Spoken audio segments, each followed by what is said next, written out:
السلام علیکم ورحمۃ اللہ وبرکاتہ۔ آج کے خطبے کا عنوان اللہ کی عظیم ترین مخلوق فرشتے۔ الحمدللہ والصلاۃ والسلام علی رسول اللہ، اما بعد۔ یقیناً تمام تعریفیں اللہ کے لیے ہیں۔ میں اسی کی حمد بیان کرتا ہوں جس نے مخلوق میں سے بہترین شخص کو ہم پر مبعوث فرمایا۔ میں گواہی دیتا ہوں کہ اللہ کے علاوہ اور کوئی معبود برحق نہیں، اس کا کوئی شریک نہیں، اور میں گواہی دیتا ہوں کہ محمد رسول اللہ صلی اللہ علیہ وسلم اللہ تعالیٰ کے بندے اور رسول ہیں جن کا مقام بہت بلند ہے۔ اے اللہ ان پر، ان کی آل پر اور تمام صحابہ کرام پر درود و سلامتی نازل فرما۔ اے اللہ کے بندو، اللہ سے ڈرو اور جان لو کہ یہ دنیا حقیقی طور پر اللہ کی طرف جانے والا ایک سفر ہے۔ یہ دنیا ایسے مراحل ہیں جو ٹھہرنے اور مستقل ٹھکانے کی طرف لے جانے والے ہیں۔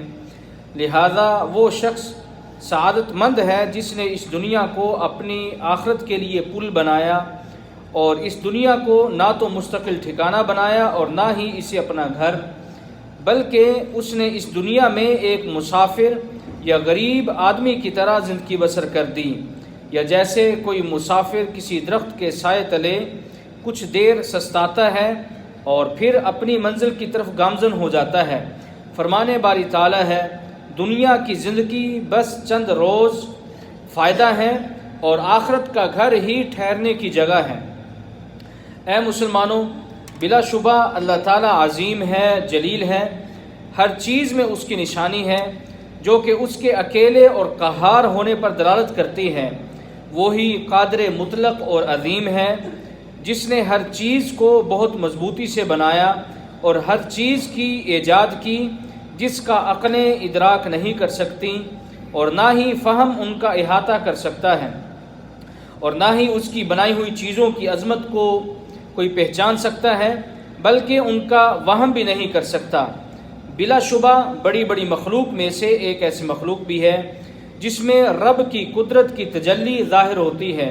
وہ پاک ہے، عظمت والا ہے۔ اس نے عظیم مخلوق یعنی فرشتوں، ملائکہ کو بنایا، انہیں مختلف کاموں کے لیے چن لیا، انہیں پاکیزہ بنایا، جو کہ اللہ تعالیٰ کی عظمت، جلال اور قدرت کی نشانیوں میں سے ایک نشانی ہے۔ اسی لیے اللہ تعالیٰ نے ان پر ایمان لانا ضروری قرار دیا ہے۔ ان کو جاننا، ان کی معرفت، ان کے وجود کی تصدیق، ان کے اعمال پر ایمان لانا ارکان ایمان میں سے ایک عظیم ترین رکن ہے۔ اس رکن پر ایمان لائے بغیر اللہ تعالیٰ کسی کا بھی ایمان قبول نہیں فرماتے۔ فرمانے باری تعالیٰ ہے، اے ایمان والو، اللہ اور اس کے رسول پر یقین لاؤ اور اس کتاب پر جو اس نے اپنے رسول پر نازل کی ہے اور اس کتاب پر جو پہلے نازل کی تھی، اور جو کوئی انکار کرے اللہ کا اور اس کے فرشتوں، ملائکہ کا اور اس کی کتابوں کا اور اس کے رسولوں کا اور قیامت کے دن کا، تو بس وہ شخص بڑی دور کی گمراہی میں جا پڑا۔ بلا شبہ حدیث میں فرشتوں کے متعلق بہت تفصیلات موجود ہیں، اور ان پر ایمان لانا دیگر نصوص شریعہ سے ثابت ہے، کیونکہ ان پر ایمان لانے سے ایمان مزید قوی اور مضبوط ہوتا ہے، دلوں میں یقین پختہ ہوتا ہے، انسان رب سے خوش ہوتا ہے کیونکہ وہ پاک ہے، اس کی عظمت اور جلالت نے ہر چیز کو گھیر رکھا ہے۔ اس کے ذریعے انسان اپنے ضعف اور عاجز ہونے کا اقرار کرتے ہیں، کیونکہ اس کائنات میں انسان سے بڑھ کر کہیں زیادہ طاقتور اور مضبوط مخلوق بھی موجود ہے۔ فرشتوں کا جہان عظیم ترین جہان ہے۔ وہ ایسا جہان ہے جو کہ سارے کا سارا پاکیزہ، چمکدار اور صاف ستھرا ہے، کیونکہ اللہ تعالیٰ نے انہیں اپنے نور سے پیدا کیا ہے۔ جیسا کہ صحیح مسلم میں آیا ہے کہ فرشتے اللہ کی تمام مخلوق میں سب سے بڑی اور عظیم مخلوق ہے۔ اللہ تعالیٰ نے انہیں ایسی عظیم قدرت عنایت کر رکھی ہے جس سے وہ اپنی شکلیں بدلتے ہیں، اور ان میں سے بعض کے 2، بعض کے 3 اور بعض کے 4 پر ہیں، یا 4 سے بھی زیادہ پر موجود ہیں۔ نہ تو وہ کچھ کھاتے ہیں، نہ پیتے ہیں اور نہ سستی کرتے ہیں، بلا شبہ اللہ تعالیٰ نے انہیں قوت، طاقت اور تیز ترین رفتار عطا کی ہے جس سے وہ اپنے رب کے حکم کی بروقت تکمیل کرتے ہیں۔ فرمانے باری تعالیٰ ہے، اے ایمان والو، اپنے آپ کو اور اپنے گھر والوں کو دوزخ سے بچاؤ جس کا ایندھن آدمی اور پتھر ہیں اور اس پر فرشتے سخت دل قوی ہیکل مقرر ہیں۔ وہ اللہ کی نافرمانی نہیں کرتے، جو وہ انہیں حکم دے اسی کو بجا لاتے ہیں اور اسی کے حکم کی تابعداری کرتے ہیں۔ اللہ تعالیٰ نے انہیں انتہائی زیادہ جمال، بلا کی خوبصورتی سے نوازا ہے، ایسے خوبصورتی جو لوگوں کی فطرت میں شامل ہے، جیسا کہ حضرت یوسف علیہ السلام کا جمال عورتوں کے ہاتھ کاٹنے کا سبب بنا، تو اس وقت ان عورتوں نے کہا، پھر جب عزیز کی بیوی، قرآن میں آتا ہے کہ پھر جب عزیز کی بیوی نے ان کی ملامت سنی تو انہیں بلاوا بھیجا اور ان کے واسطے ایک مجلس تیار کی اور ان میں سے ہر ایک کے ہاتھ میں ایک چھری دی اور یوسف سے کہا کہ ان کے سامنے نکل آ۔ پھر جب انہوں نے اسے دیکھا تو حیرت میں رہ گئیں اور اپنے ہاتھ کاٹ لیے اور کہا، اللہ تو پاک ہے، یہ انسان تو نہیں ہے، یہ تو کوئی بزرگ فرشتہ لگتا ہے۔ چنانچہ حضرت جبریل امین علیہ السلام کو نبی اکرم صلی اللہ علیہ وسلم نے اپنی زندگی میں 2 مرتبہ اصلی حالت میں دیکھا جس پر انہیں پیدا کیا گیا تھا، جن کے 600 پر تھے، جن پر یاقوت اور ہیرے جڑے ہوئے تھے۔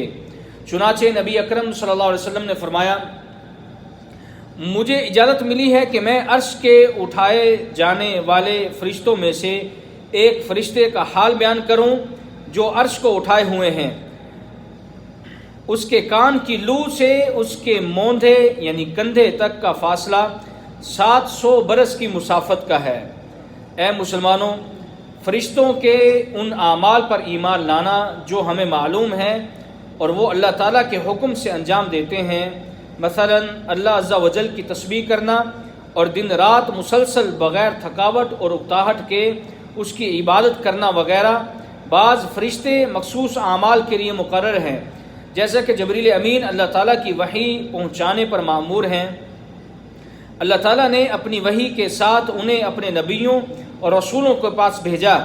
حضرت میکائیل ان کے ذمے بارش اور نباتات یعنی روزی پہنچانے کا کام ہے۔ جناب اسرافیل علیہ السلام قیامت کی گھڑی اور مخلوق کو دوبارہ زندہ کیے جانے کے وقت سور پھونکنے پر مامور ہیں۔ موت کا فرشتہ موت کے وقت روح قبض کرنے پر مامور ہے۔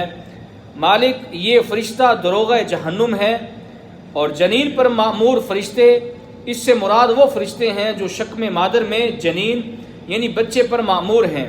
چنانچہ جب انسان ماں کے رحم میں 4 ماہ کی مدت پوری کر لیتا ہے تو اللہ تعالیٰ اس کے پاس ایک فرشتہ بھیجتا ہے جو اس کی موت، اس کے عمل اور اس کے بدبخت یا سعادت مند ہونے کا احاطہ تحریر میں لاتا ہے۔ بنی آدم کے اعمال کی حفاظت پر مامور فرشتے بھی ہیں جو ہر شخص کے اعمال کی حفاظت اور انہیں لکھنے کے لیے 2 فرشتے اللہ نے مقرر کر رکھے ہیں، جن میں سے ایک انسان کے دائیں جانب اور دوسرا بائیں جانب رہتا ہے۔ مردوں سے سوال کرنے پر بھی اللہ تعالیٰ نے فرشتوں کو مقرر کر رکھا ہے۔ جب میت کو قبر میں رکھ دیا جاتا ہے تو اس کے پاس 2 فرشتے آتے ہیں جو اس سے اس کے رب، اس کے دین اور اس کی نبی کی بابت سوال کرتے ہیں۔ انسان جس طرح خانہ کعبہ کا طواف اور حج کرتا ہے، اسی طرح فرشتوں کا کعبہ بھی 7ویں آسمان پر بیت معمور کے نام سے ہے، جہاں فرشتے جاتے ہیں اور حج اور طواف کیا کرتے ہیں۔ بیت معمور کے بارے میں آتا ہے کہ اس میں روزانہ 70,000 فرشتے نماز پڑھتے ہیں، اور جو ایک بار چلا جاتا ہے پھر قیامت تک اس کی باری نہیں آتی۔ بیت معمور خانہ کعبہ کی بالکل سدھائی پر اوپر 7 آسمانوں میں موجود ہے۔ اسی طرح قیامت والے دن جہنم کو 70,000 لگامیں ڈال کر لایا جائے گا، جس کی ایک لگام کو 70,000 فرشتوں نے تھام لیا ہوگا، جس کی ایک لگام کو 70,000 فرشتوں نے تھام رکھا ہوگا۔ تو آپ اس سے اندازہ لگا سکتے ہیں کہ فرشتوں کی تعداد کتنی ہوگی۔ اے مسلمانوں، یہ ایسے فرشتے ہیں جنہیں اللہ تعالیٰ نے بہت سارے کام جو کائنات کے ہیں سونپ رکھے ہیں۔ چنانچہ کچھ فرشتے رحمان کے عرش کو تھامے ہوئے ہیں جو کہ سب سے بڑی مخلوق ہے، اسی طرح کچھ فرشتے فلک میں متعین ہیں جو کہ ستاروں کو چلاتے ہیں، بعض بارش پر معمور اور بعض بادلوں پر معمور ہیں، اسی طرح بعض رحمت اور بعض عذاب لانے والے فرشتے ہیں جن کا ذکر اللہ تعالیٰ نے سورۃ صافات، سورۃ الذاریات، مرسلات اور نازعات وغیرہ میں کیا ہے۔ اسی طرح بعض فرشتوں کو عام یعنی لوگوں پر مقرر کر رکھا ہے، جیسا کہ مومنین کی مدد کے لیے، اور ایسے ہی موت کے بعد والے معاملات وغیرہ۔ اسی طرح بعض فرشتے لکھنے پر معمور ہیں، جیسا کہ فرمان باری تعالیٰ ہے، وہ منہ سے کوئی بات نہیں نکالتا مگر اس کے پاس ایک ہوشیار محافظ ہوتا ہے۔ مزید اللہ تعالیٰ ایک اور مقام پر ارشاد فرماتے ہیں، اور بے شک تم پر محافظ ہیں، عزت والے، اعمال لکھنے والے ہیں۔ مزید ایک اور مقام پر اللہ تعالیٰ ارشاد فرماتے ہیں، ہر شخص کی حفاظت کے لیے کچھ فرشتے ہیں، اس کے آگے اور پیچھے اللہ کے حکم سے اس کی نگہبانی کرتے ہیں۔ بے شک اللہ کسی قوم کی حالت کو نہیں بدلتا جب تک وہ خود اپنی حالت کو نہ بدلے، اور جب اللہ کسی قوم کی برائی چاہتا ہے پھر اسے کوئی نہیں روک سکتا، اور اس کے سوا ان کا کوئی مددگار بھی نہیں بن سکتا۔ امام مجاہد رحمہ اللہ فرماتے ہیں کہ کوئی ایک ایسا آدمی موجود نہیں جس کی نگرانی پر کسی نہ کسی فرشتے کو مقرر نہ کیا گیا ہو۔ اے امت اسلام، فرشتوں کا مومنین سے بہت گہرا تعلق ہے، وہ ان مومنین کے لیے ہمیشہ دعائیں کرتے رہتے ہیں۔ چنانچہ رسول اللہ صلی اللہ علیہ وسلم نے فرمایا، ان جسموں کو پاک کرو، اللہ تمہیں پاکیزگی عطا فرمائے۔ جو بندہ بھی طہارت کی حالت میں سوئے، یقیناً ایک فرشتہ اس کے ساتھ رات بسر کرتا ہے۔ جب بھی وہ شخص رات کے کسی وقت کروٹ بدلتا ہے تو فرشتہ کہتا ہے، اے اللہ اپنے اس بندے کو معاف فرما، یقیناً وہ باوضو سویا تھا۔ ایک اور حدیث میں ہے، رسول اللہ صلی اللہ علیہ وسلم نے فرمایا کہ کسی شخص کا جماعت سے نماز پڑھنا اس کا گھر پر یا بازار دکان میں تنہا نماز پڑھنے سے 25 یا 27 درجے فضیلت رکھتا ہے، اس لیے کہ جب تم میں سے کوئی اچھی طرح وضو کرتا ہے اور محض نماز ہی کی خاطر مسجد میں جاتا ہے تو اس کے ہر قدم پر اس کا ایک درجہ بلند ہوتا ہے اور ایک گناہ مٹا دیا جاتا ہے، یہاں تک کہ وہ مسجد میں داخل ہو جاتا ہے، اور جب وہ مسجد میں پہنچ گیا تو گویا وہ نماز ہی کی حالت میں ہے، جب تک کہ وہ مسجد میں نماز کے لیے رکا رہے، اور جب تک کہ وہ نماز کی جگہ پر بیٹھا رہتا ہے تب تک فرشتے اس کے لیے دعا کرتے رہتے ہیں کہ اے اللہ اس کی مغفرت فرما، اس پر رحم فرما اور اس کی توبہ قبول فرما، اور دعا کا یہ سلسلہ اس وقت تک جاری رہتا ہے جب تک کہ وہ کسی کو کوئی ایذا نہ پہنچائے یا اس کو کوئی حدث لاحق نہ ہو۔ مگر منافق اور فاجر شخص اللہ کی پھٹکار میں ہوتا ہے، اس پر فرشتوں کی بجائے شیاطین نازل ہوتے ہیں اور اسے گمراہ سے گمراہ کر دیتے ہیں، اس کے دلوں میں شکوک و شبہات پیدا کر دیتے ہیں، اس کا عقیدہ فاسد ہو جاتا ہے، حق کی بجائے وہ باطل سے مل جاتا ہے، جیسا کہ نبی اکرم صلی اللہ علیہ وسلم نے ہمیں اس بارے میں خبر دی ہے۔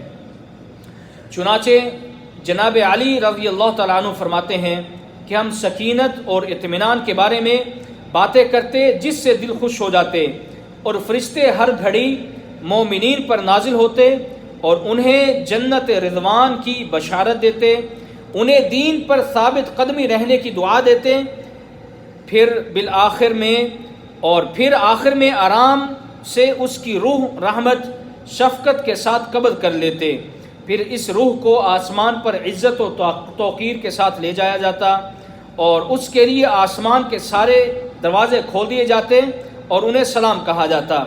اسی طرح نیک لوگوں کے جنازے میں بھی فرشتے شرکت کرتے ہیں۔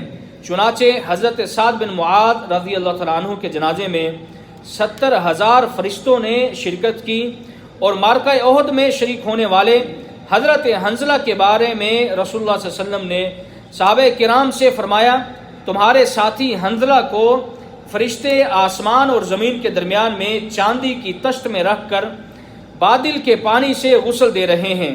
ابو سعید سعدی فرماتے ہیں، ہم لوگ ان کی نعش مبارک کے پاس گئے تو دیکھا کہ واقعی ان کے سر سے پانی ٹپک رہا ہے۔ پھر آپ صلی اللہ علیہ وسلم نے فرمایا کہ ان کے گھر تحقیق کرو کہ یہ خاص معاملہ ان کے ساتھ کیوں ہوا۔ ان کی بیوی محترمہ نے جواب دیا کہ جس وقت جہاد کا اعلان ہوا وہ جنبی یا ناپاکی کی حالت میں تھے اور اسی حالت میں میدان جہاد کے لیے نکل پڑے۔ رسول اللہ صلی اللہ علیہ وسلم نے یہ سن کر ارشاد فرمایا کہ ہاں، اسی وجہ سے فرشتوں کی جماعت انہیں غسل دے رہی ہے۔ اسی طرح فرشتے، ملائکہ ذکر اور علم کی مجالس میں بھی شرکت کرتے ہیں جو مساجد میں قائم ہوں اور حاضرین کو اپنے پروں سے ڈھانپ لیتے ہیں۔ اسی طرح جمعہ والے دن مسجد کے دروازے پر بعض فرشتے بیٹھ جاتے ہیں اور حاضرین کا نام لکھتے رہتے ہیں یہاں تک کہ خطیب مسجد میں داخل ہو جاتا ہے تو وہ فرشتے اپنے رجسٹر بند کر کے جمعہ سننے کے لیے متوجہ ہو جاتے ہیں۔ اسی طرح فرشتے قرآن بھی سنتے ہیں۔ اہل ارض میں سے جس کی آواز خوبصورت ہو فرشتے اس کی تلاوت سنتے ہیں۔ اسی طرح بعض فرشتے نماز فجر اور نماز عصر کے وقت آسمان کی طرف لوگوں کے اعمال لے کر جاتے ہیں۔ اسی طرح فرشتے مکہ اور مدینہ کی طاعون سے حفاظت کرتے ہیں اور آخر زمانے میں دجال سے بھی حفاظت کریں گے۔ اسی طرح یہ مومنین کی جنگوں میں بھی مدد کرتے ہیں، جیسا کہ جنگ بدر، احد، حنین وغیرہ میں ہوا۔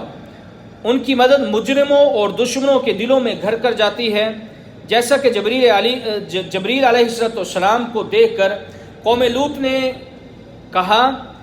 اللہ تعالیٰ قرآن مجید میں فرماتے ہیں پھر جب ہمارا حکم پہنچا تو ہم نے وہ بستیاں الٹ دیں اور اس زمین پر کھنگر کے پتھر برسانا شروع کیے جو لگاتار گر رہے تھے، جن پر تیرے رب کے ہاتھ سے خاص نشان بھی تھا، اور یہ بستیاں ان ظالموں میں سے کچھ دور نہیں تھیں۔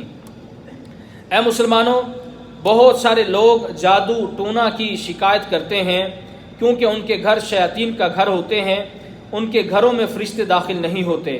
اس لیے ہر کسی کو ایسے کام کرنے چاہیے جس کی وجہ سے فرشتے گھروں میں داخل ہوں۔ ان کے آنے کی وجہ سے برکتیں ہی برکتیں جمع ہوں گی اور ہر قسم کی بدی، برائی اور پریشانی دور ہوگی۔ اللہ تعالیٰ سے دعا ہے کہ وہ ہمیں اپنے گھروں کو اپنی معصیت سے پاک اور صاف رکھنے کی توفیق عطا فرمائے۔ اللہ تعالیٰ میرے اور آپ سب کے لیے قرآن مجید کو خیر و برکت والا بنائے، مجھے اور آپ سب کو اس ذکر حکیم سے مستفید ہونے کی توفیق عطا فرمائے۔ وآخر دعوانا الحمدللہ رب العالمین۔